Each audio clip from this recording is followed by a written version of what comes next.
In January 1907, a man named Harold Ashford wandered into the Death Valley region and, attracted by the gold strikes at the Desert Hound mine, prospected in that vicinity. Within a few months, he discovered that the Keys Gold Mining Company had failed to do the required assessment work on several of its claims, and Ashford relocated them and started to work on his own. It took the Keys Gold Mining Company almost 2 years to discover that someone else was working their former claims, and when Ashford refused to vacate, the company took him to court in January 1910. However, the judge found in favor of Ashford and he retained title to his claims.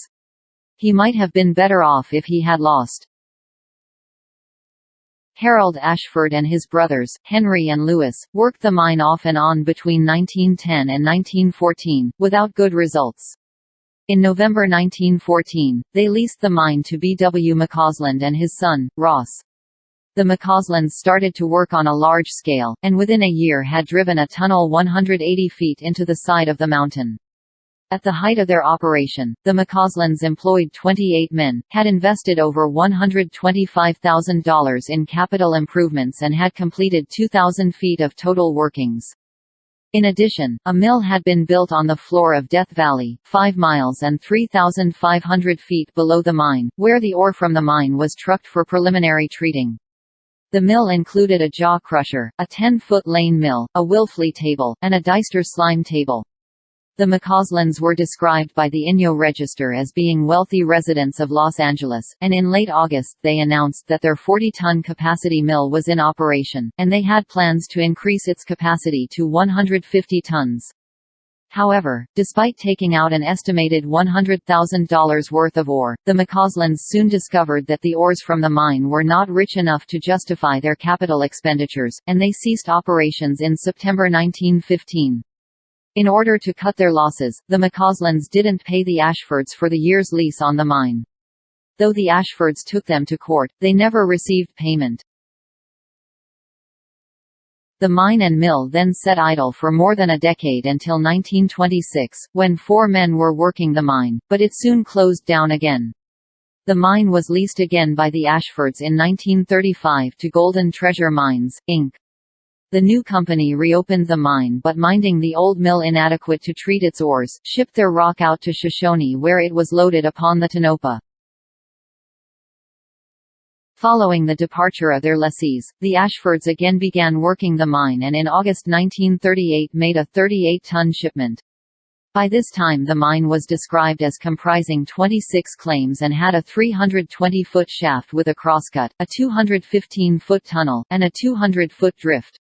Equipment at the site included a portable Ingersoll Rand compressor and various camp buildings.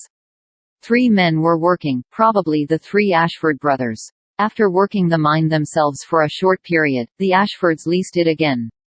This time to the Bernard Granville and Associates of Los Angeles. That company immediately went to work, employing 10 men, and soon installed a short aerial tramway, to facilitate the task of consolidating the ore from the scattered shafts and tunnels to one central point for trucking down the mountain.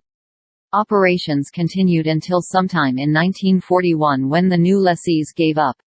No record of any shipments being made by Granville and Associates can be found. The Ashfords continued to hold title to their mine following the departure of their last lessees, although they apparently never returned to work it themselves. In perhaps the best summary of the spotted history of the Ashford mine, C. B. Glasscock wrote that it was able to produce just enough gold to keep the Ashfords in groceries and lawsuits for more than a third of a century. Today there are a number of structures that continue to stand at the Ashford mine, although not many of them could be classified as historic.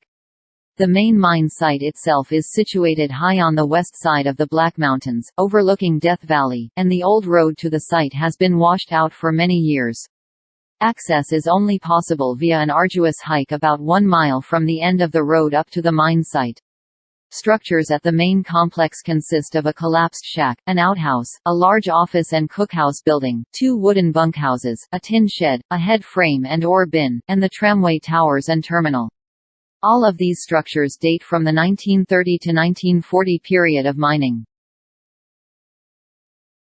Just around the knoll from the main mining site, towards the east are the ruins of an older mining effort, undoubtedly the remnants of the McCauslands' work in 1914–15. Here may be found several older adits and dumps, the ruins of a collapsed shack and half a dozen level sites, the former homes of a small tent community. This site has better integrity than the former, since it was relatively undisturbed in later mining years, but still does not possess historical significance. The ruins of Ashford Mill stand on the floor of Death Valley. Structures here consist of the crumbling walls of a concrete office building, and the ruins of the mill itself. Not much is left of the mill, with the exception of the large concrete foundations and a very limited amount of debris.